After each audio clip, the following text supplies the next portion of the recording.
The flight to Washington was already 2 hours delayed when Ethan Cole finally reached Gate 27B holding his daughter. Lily's small hand and a worn-out backpack that had seen better days. He worked the night shift as a janitor at Roosevelt. High, mostly to stay close to his daughter's schedule, and today's flight was his one attempt to visit an old friend he hadn't seen in nearly a decade. He didn't expect anyone to notice him. No one ever did. People at the gate paid him no attention. Just a tired man with calloused hands, messy hair tied back, and a shirt that showed bleach stains from too many cleaning nights. Lily tugged his arm, smiling, unaware of the adults who looked past them like they were invisible. "Daddy, window seat?" she asked. Ethan nodded. "Yes, sweetheart." Window seat. They boarded last because that was how life usually went. Seat 12F, right side near the wing. Lily got the window. Ethan sat beside her. The businessman in 12E glanced at him, saw the worn uniform jacket draped over his arm, and gave a polite but distant nod before returning to his laptop. The flight attendants were courteous but distracted, the way people get when they're too busy to care. The captain's voice came over the speaker, smooth and calm. "Ladies and gentlemen, welcome aboard Flight 982. Expect minor turbulence on climb out. Sit back and enjoy your flight." Ethan closed his eyes. That voice, steady, controlled, it brought back memories he tried to bury years ago. As the plane lifted off, Lily leaned on his arm. "Are we flying higher than the birds, Daddy?" He smiled faintly. "Much higher." She fell asleep 5 minutes later, her small head resting on his chest. They were cruising at 30,000 feet when the turbulence hit. Not violent, but enough to jostle passengers and rattle nerves. A few people murmured anxiously. The businessman next to Ethan muttered, "Hope the pilot knows what he's doing." Ethan almost laughed. Pilots knew what they were doing. He knew that better than most. Another bump. This time harder. Gasps filled the cabin. The captain's voice returned, slightly tense beneath the professionalism. "Ladies and gentlemen, remain seated. We're adjusting altitude to avoid a rough jet stream." Ethan felt it. Not turbulence, interference. Something else was in the sky. Then came the sound. A roar that didn't belong to commercial aircraft. The entire cabin vibrated as shadows streaked past the window. Fast, sharp, unmistakable. Ethan's breath caught. F-22 Raptors. 2 of them. Flying parallel, wings steady like predators guarding prey. Passengers panicked. People pointed out the window. The businessman beside him said, "What the hell is happening? Why are military jets here?" A flight attendant tried to calm people, but even she sounded unsure. "It's probably a training exercise. Nothing to worry about." But Ethan knew better.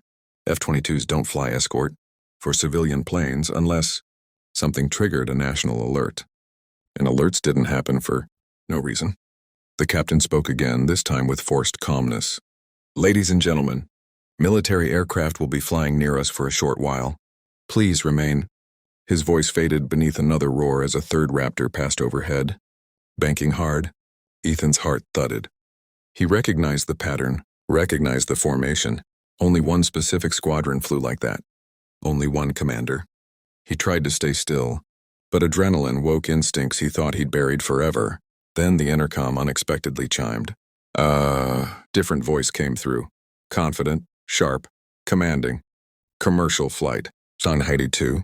This is Echo 51 of the F-22 Elite Command.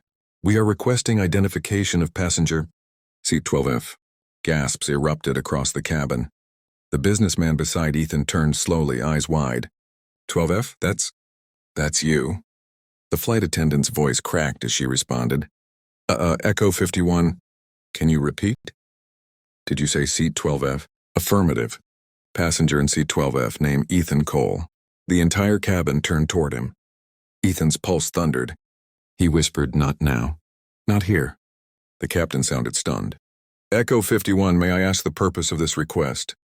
There was a pause. Then the military voice replied, loud and clear for everyone to hear. "He is to be acknowledged. Ghost Falcon is on board." The cabin went dead silent. The businessman stared at him like he was seeing a ghost. "Ghost Falcon? Wait, the Ghost Falcon? But that can't be. You're just—" The words trailed off. Passengers whispered, confused, scared, curious. A teenage boy 2 rows down murmured, "Isn't Ghost Falcon the pilot who vanished during that classified Mission years ago. His mother shushed him. The flight attendant stepped toward Ethan, voice trembling. Sir, do you need anything? Water, oxygen? He shook his head, steadying his breath. No, I'm fine. Lily stirred awake, rubbing her eyes. Daddy, why is everyone looking at us? Ethan gently kissed her forehead. It's nothing, sweetheart. But outside the window, the F-22s maintained formation exactly at his rose altitude, protecting, waiting, respecting. The intercom crackled. The same commanding voice, but now softer. Ghost Falcon. If you can hear me, we request permission to relay a message. Ethan closed his eyes. He didn't want this. Didn't want his daughter dragged into a past he worked so hard to bury, beneath mops and cleaning supplies. But he knew they wouldn't drop it. He pressed the call button. The captain connected the cockpit to the cabin intercom. Ethan spoke 3 words that silenced the plane. Go ahead, Echo. Passengers froze. Even Lily looked up at her father in awe. The military commander spoke carefully. Sir, the men of the 71st Squadron salute you. Your actions on Operation Red Sky saved 12 pilots, including me. Someone gasped. Another whispered, oh my God. The commander continued, voice cracking. We thought you died that day. The nation, hell, the world didn't know the truth. But we never forgot what you did. And we never will. Ethan's throat tightened. Red Sky was a mission he swore never to discuss. Classified beyond comprehension. A mission that cost him everything, his career, his peace, almost his life. He forced his voice steady. I'm not that man anymore. Doesn't matter, the commander replied. Ghost Falcon is who you are, and today the skies honor you. Then, right outside Ethan's window, the lead Raptor dipped its wing. A military salute. Passengers gasped. Several even clapped without understanding why. The businessman beside him looked shaken. Sir, I'm sorry. I had no idea. Ethan nodded softly. I know. Another Raptor dipped its wing. Then another. 3 Raptors, saluting a man in a bleach-stained janitor jacket sitting in seat 12F. Tears welled in Lily's eyes. Daddy, and they're saluting you! Ethan gently tucked a strand of hair behind her ear. They're saluting the man I used to be. Not the one I am now? She shook her head. No, they're saluting my daddy. Her words pierced deeper than any salute ever could. The intercom sounded once more. Ghost Falcon, command requests one final confirmation from you. Do you need escort to Washington? Or shall we detach? Ethan looked around the cabin. These people, frightened moments ago, now stared at him with newfound respect. Some even smiled. Others whispered gratitude. He closed his eyes, took a deep breath, and answered. Detach, Echo. The skies don't need to guard a janitor. There was a soft laugh through the intercom. Sir, with respect, the skies guard heroes, no matter where they work. Ethan didn't respond. He couldn't. His voice would crack if he tried. Outside, the F-22s shifted formation. One by one, they ignited afterburners, streaking into the horizon like silver arrows disappearing into the sun. Passengers pressed their faces to the windows, watching the impossible sight. As the Raptors vanished, the captain spoke over the intercom, voice reverent. Ladies and gentlemen, it appears we had a national hero aboard today. Ethan stared at Lily. She smiled back, small fingers squeezing his hand. Daddy, are you okay? He nodded. Yeah, better than okay. The rest of the flight was silent, peaceful, almost sacred. Passengers offered him water, snacks, even a blanket for Lily. The businessman apologized 3 times. A teenager asked for an autograph, which Ethan politely declined. When the plane landed, the captain personally came out to shake Ethan's hand.